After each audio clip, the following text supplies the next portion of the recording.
This channel does not promote any violent, harmful, or illegal activities. All content provided by this channel is meant for an educational purpose only. CAA অর্থাৎ citizenship amendment act নিয়ে গতকাল আমি একটা video বানিয়েছিলাম যেখানে আপনাদের বলেছিলাম যে কোনো রকম নথি ছাড়াই কিন্তু আপনারা আবেদন করতে পারবেন। তো আমি কিন্তু ওই আনন্দবাজার.com থেকে যে নিউজ প্রকাশিত হয়েছিল সেটা নিয়ে টোটাল ডিটেলসটা দেখিয়েছিলাম। তো অনেকেই আপনারা ভাবছেন যে এরকম কোনো সার্কুলার প্রকাশ করা হয়নি গভর্নমেন্ট থেকে, সেক্ষেত্রে ডকুমেন্টস লাগবে বা লাগবে না সেটা আমরা কিভাবে শিওর হতে পারি। তো আমি আপনাদের বলে দিই সিএএ আইনে কি বলা হয়েছে, ভালো করে বুঝুন, কারণ আপনারা না বুঝে অনেকে হয়তো আবেদন করতে যান বা কমেন্ট করেন। তো আমি আপনাদের A to Z আজকে কিন্তু বলছি যে সিএটা কি কি নিয়ম প্রথমত ছিল, তারপরে কি কি আপডেট করা হয়েছে, সমস্ত কিছু কিন্তু আজকে আমরা A to Z এই ভিডিওর মাধ্যমে দেখব। অনেকেই বলেন যে আমি 2014 সালের পরে এসেছি, তাহলে কিভাবে পেতে পারি। অনেকেই বলেন যে আমাদের ডকুমেন্টস নেই, তাহলে কিভাবে পেতে পারি। অনেকে আবার বলেন যে ডকুমেন্টস আছে কিন্তু ভুল রয়েছে বা মনে করুন যে স্ক্যান কপি রয়েছে, সেক্ষেত্রে কি করণীয়। সমস্ত A to Z যে সিএ নিয়ে আপনাদের কোশ্চেন সমস্তটাই কিন্তু আজকে আমরা এই ভিডিওতে কভার করব। তার সাথে সাথে আরো একটা জিনিস, সেটা হচ্ছে সিএ নিয়ে একটা ভালো খুশির খবরও রয়েছে, যেটা আমি কয়েকদিন থেকেই দিয়ে আসছি, আজকেও দেবো আপনাদের। সেটা হচ্ছে এই যে সিএএ রয়েছে, এই আইনটা কি প্রথমত আমরা দেখে নিই। তো দেখুন, এই আইনটা 2014 সালের 31শে ডিসেম্বরের মধ্যে যেসব বাংলাদেশি, পাকিস্তানি, আফগানিস্তানি, তার মধ্যে 6টা সম্প্রদায় রয়েছে, আপনারা হয়তো সকলেই জানেন, যেটা হচ্ছে হিন্দু, শিখ, বৌদ্ধ, পার্সি যারা রয়েছে, খ্রিস্টান, তারা যদি আসে ধর্মীয় উৎপীড়নের কারণে, তারা কিন্তু ভারতে আশ্রয় নিয়েছে এবং কমপক্ষে 5 বছর ধরে ভারতে বসবাস করেছে। কবে এন্ট্রিটা কবে হতে হবে? 2014 সালের 31শে ডিসেম্বরের মধ্যে, এবং কম করে 5 বছর ধরে ভারতে বসবাস করতে হবে। এবং এই যে দেশ থেকে আপনি এসেছেন সেই দেশের যে কোনো একটা ডকুমেন্টস আপনাদের লাগবে, এবং আপনি যেখানে বর্তমানে আছেন, অর্থাৎ ধরুন আপনি ভারতেই আছেন, তো সেক্ষেত্রে ভারতের যে একটা ডকুমেন্টস সেটা তো আপনার কাছে থাকবেই, সে আধার কার্ড হোক, ভোটার কার্ড হোক, আর অন্যান্য যে কোনো নথি হোক।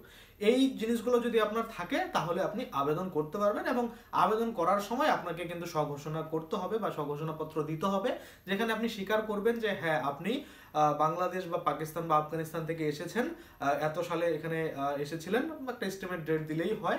আর আপনি এটাও বলবেন যে হ্যাঁ আপনি ভারতীয় নাগরিকত্ব পাওয়ার জন্য এই সিএতে আবেদন করছেন, আপনি শরণার্থী হয়েছেন, আপনি কেন ওখান থেকে এসেছেন সেটা ডিটেলসে কিন্তু ওই ডিক্লারেশনে থাকবে, যে ধর্মীয় উৎপীড়নের কারণে বা আরো অন্যান্য কি সমস্যা ছিল সবকিছু একটু গুছিয়ে বলে সেভাবে কিন্তু সাবমিট করতে হয় বা সেই ঘোষণাপত্রটা কিন্তু দিতে হয়। এবং এরকম করে একজন দুজন নয়, অনেক মানুষ কিন্তু ইতিমধ্যে সি এর মাধ্যমে যেটা নাগরিকত্ব পাওয়া সেটা কিন্তু পেয়েছে। আপনারা হয়তো প্রতিনিয়ত দেখছেন নিউজে, এখানে ওখানে মানে এই যে নাগরিকত্ব সেটা কিন্তু পাচ্ছে।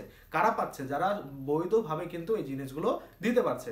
এবার আপনারা বলবেন যে দাদা ম্যাক্সিমাম মানুষের কাছে কিন্তু ওই বৈধ ডকুমেন্টস বা আগের দেশের ডকুমেন্টস নেই, সেক্ষেত্রে কি কিছু করা যাবে? দেখুন, যখন সার্কুলার প্রকাশ হয়েছিল তখনই কিন্তু সেটা দিয়েছিল। কি দিয়েছিল?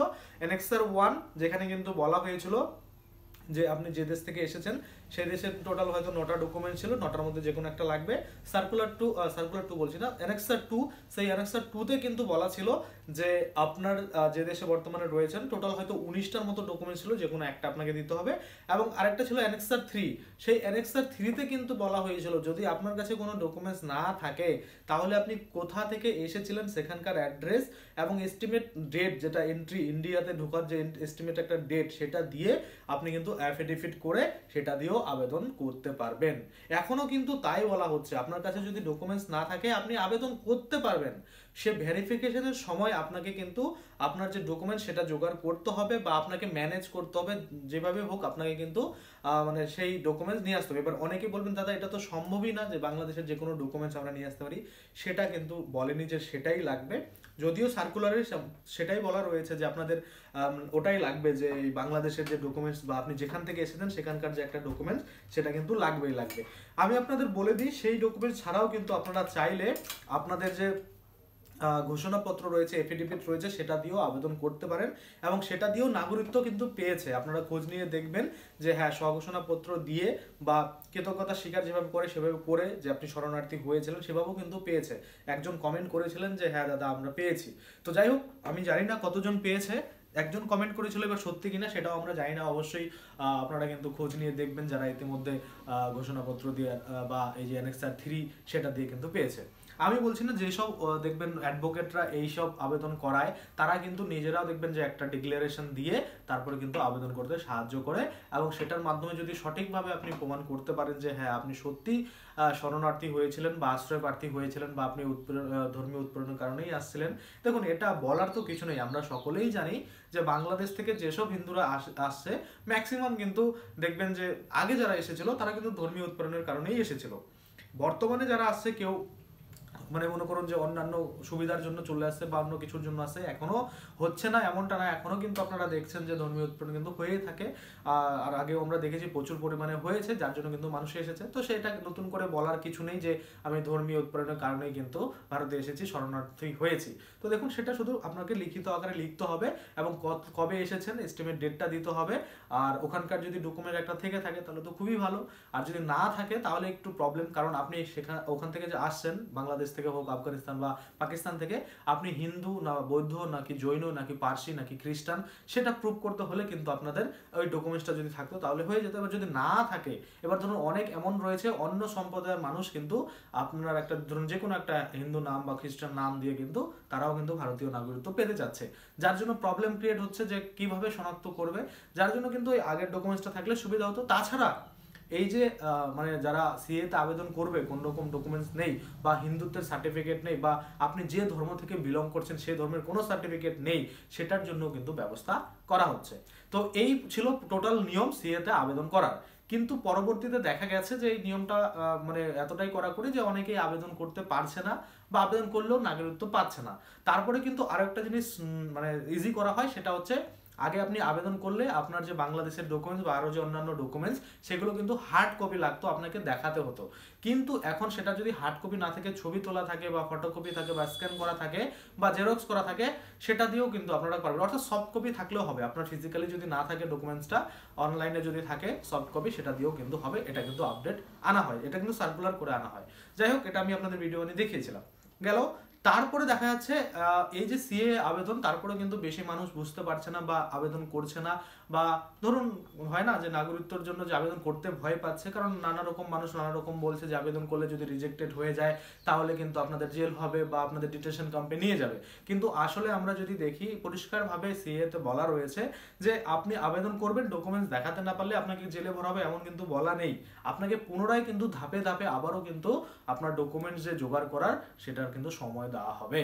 আর এই যে কিছুদিন আগে 2-3 দিন আগে থেকে রবিবার থেকে শুরু হয়েছে, মানে এক সপ্তাহ হতে চলেছে, ক্যাম্প বসছে। যেমন আমরা দেখছি দুয়ারে সরকার ক্যাম্প বসে, সেখানে আমরা লক্ষ্মীর ভান্ডার থেকে ধরে কৃষক বন্ধু আরো যে অন্যান্য প্রকল্প রয়েছে সমস্ত কিছু আবেদন করতে পারি, তেমন কিন্তু ক্যাম্প করা হচ্ছে। যেসব মতুয়া সম্প্রদায় যেখানে যেখানে বেশি রয়েছে সেই সব জায়গাতে শুরু হয়েছে, পরবর্তীতে আরো অন্যান্য জায়গায় কিন্তু শুরু হবে, যেখানে কিন্তু পরিষ্কার করে বলছে যে যেসব ব্যক্তিরা সিএতে আবেদন করতে প্রবলেম ফেস করছেন, নিজেরা সক্ষম নয় যে কোন আবেদন করতে হবে। অনলাইনে আপনারা জানেন আপনার কোশ্চেনের উত্তরের ভিত্তি করে কিন্তু আলাদা আলাদা ফর্ম খুলে যায়, তো সেক্ষেত্রে কিভাবে ফিল আপ করতে হবে আপনারা জানেন না, সেক্ষেত্রে কিন্তু এটা করা হচ্ছে ক্যাম্প। অর্থাৎ ক্যাম্পের মাধ্যমে কিন্তু আবেদন নেওয়া হবে।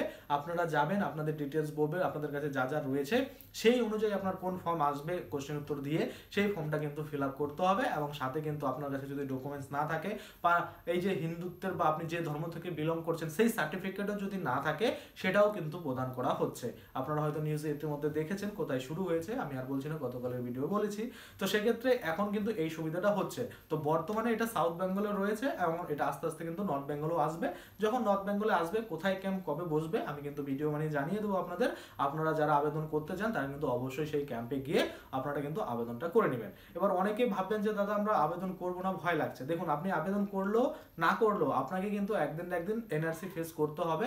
অর্থাৎ পরবর্তীতে যখন কিন্তু এই ন্যাশনাল রেজিস্টার খাতাতে নাম তোলা হবে তখন কিন্তু আপনার নাম তোলা যাবে না, যদি না আপনি এখন বর্তমানে ধরুন আপনি অবৈধভাবে এসেছিলেন বা কোনো ধর্মীয় উৎপীড়নের কারণে এসেছিলেন, এসে এখানে বসবাস করছেন, এখন আপনাকে একটা আইন অনুযায়ী সার্টিফিকেট দেওয়া যাচ্ছে বা নাগরিকত্ব দিতে চাচ্ছে, আপনি যদি আবেদন করে না নেন সেটা কিন্তু আপনারই লস। কারণ আপনি যদি না নিতে পারেন পরবর্তীতে আপনাকে ফেস করতে হবে, বা পরবর্তীতে কিন্তু আপনি ধরুন আরো 5 বছর চুপচাপ থেকে গেলেন, কিন্তু পরে 5 বছর পরে কিন্তু আপনাকে অবশ্যই সেই ধরা খেতেই হবে। এবং যেসব আইনি অনুযায়ী যে মানে ব্যবস্থা সেটা কিন্তু নেবে, কারণ আপনার কাছে উপায় রয়েছে নাগরিকত্ব নেওয়ার সি এর মাধ্যমে। তারপরেও যদি আপনি না নেন তাহলে পরবর্তীতে আপনাকে ডিটেনশন ক্যাম্পে পাঠানোই হতে পারে, বা আপনাকে কিন্তু যে দেশ থেকে আপনি এসেছেন সে দেশে কিন্তু রিপোর্ট করাও হতে পারে বা পাঠিয়ে দিতে পারে, এটা কিন্তু হতে পারে। তাছাড়া আমরা আরো একটা জিনিস দেখেছিলাম, সেটা গতকালকার নিউজে যে বলা ছিল যে আপনারা যখন এখানে থাকবেন, এখানে থাকতে থাকতে থাকতে থাকতে আপনাদের কাছে যদি ডকুমেন্টস না থাকে ওই দেশের, সেই অনুযায়ী কিন্তু আপনারা আবেদন করতে পারবেন না সিএতে। কিন্তু পরবর্তীতে কিন্তু আপনাদের কোনো একটা সুযোগ করে দেওয়া হতে পারে, যেমন অনেকেই বলেছেন যে লং টার্ম ভিসার মাধ্যমে থাকতে থাকতে ন্যাচারালাইজেশন হিসাবে কিন্তু আপনারা আবেদন করতে পারবেন, যে আপনারা এতদিন ধরে ভারতবর্ষে বসবাস করছেন, আপনারা এখানেই থাকতে চান, এটাই আপনাদের মানে দেশ, এইভাবে কিন্তু আবেদন করা যেতে পারে। এগুলো কিন্তু সম্ভাব্য, হবেই যে এমন কোনো ব্যাপার নেই, হতেও পারে নাও হতে পারে, তাই না?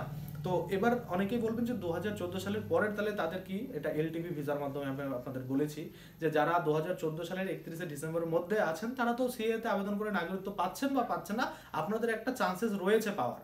কিন্তু যারা পরে এসেছে তাদের তো চান্সই নেই। তো সেক্ষেত্রে তারা কিভাবে থাকতে পারে? কারণ ওই দেশে তো থাকতে পারছে না, অত্যাচার হচ্ছে। তো সেক্ষেত্রে কিন্তু আপনাদের লং টার্ম ভিসা আবেদন করতে হবে। আর লং টার্ম ভিসাটা কিন্তু অনেকটাই হার্ড রয়েছে।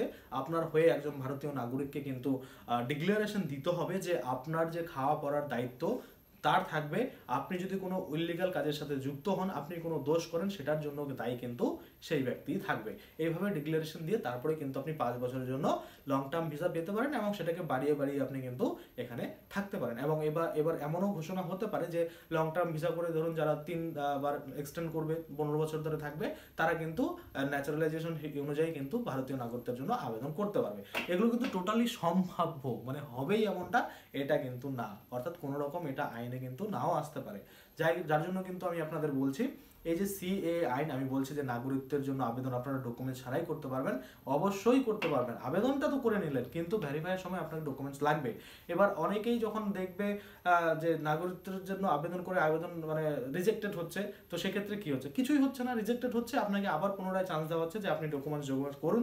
যদি ডকুমেন্টস না থাকে তাহলে সেই অনুযায়ী ডিক্লারেশন লিখুন, একটা অ্যাফিডেভিট তৈরি করুন যে কেন আপনার কাছে ডকুমেন্টস নেই, কি জন্য আপনি ডকুমেন্টস আনতে পারেননি। দেখুন, আমরা সকলেই জানি, আপনি এক কাপড়ে মনে করুন পালিয়ে এসেছেন জীবন বাঁচাতে, সেখানে আপনি খুঁজে আপনার ডকুমেন্টস নিয়ে আসতে যাবেন না, কারণ অনেকে ভিটামিটি ছেড়ে এসেছে, অনেকে অনেক জমি সম্পত্তি ছেড়ে এসেছে, শুধু প্রাণটা বাঁচানোর জন্য চলে এসেছে। তো সেক্ষেত্রে সেখানে ডকুমেন্টস আনার কোনো কথাই ওঠে না। এটা আপনিও জানেন, আমিও জানি, আর অন্যান্য মানুষ যারা রয়েছে তারাও জানে। কিন্তু আপনাদের একটা জিনিস ভাবুন, যে যদি নর্মালি সবাইকে এভাবে দিয়ে দেয়, তো আপনি এই যে 6টা সম্প্রদায় বলেছে, সেই সম্প্রদায় থেকে বিলং করছেন কিনা সেটা কিভাবে ভেরিফাই হবে? যার জন্য একটু কিন্তু ভেরিফাই করার জন্য বাকি যে প্রসেসগুলো রয়েছে সেগুলোকে অবলম্বন করা হচ্ছে। আশা করি আপনারা বুঝতে পারছেন, কোনো রকম কোশ্চেন থাকার কথা না। তারপরেও যদি আপনাদের থাকে অবশ্যই কিন্তু কমেন্টে জানাবেন। তাছাড়া আপনারা ইয়োবং গুগলে সার্চ করতে পারেন, এই যে আমাদের চ্যানেলের নাম ইয়োবং, সার্চ করলে আমাদের ওয়েবসাইট চলে আসবে। সেখানে দেখবেন সবার নিচের দিকে একটা কন্ট্যাক্ট আস পেজ রয়েছে, সেখানে ক্লিক করে একটা ইমেল আইডি আসবে। সেখানে যদি আপনারা মেল করেন আপনাদের যে কোনো কোশ্চেন নিয়ে, সেটার উত্তর কিন্তু আপনারা খুব শীঘ্রই, অর্থাৎ 10-15 মিনিটের মধ্যেই কিন্তু পেয়ে যাবেন। আশা করি আপনারা বুঝতে পারছেন। আজকের জন্য ভিডিওটা এখানে শেষ করব। ধন্যবাদ।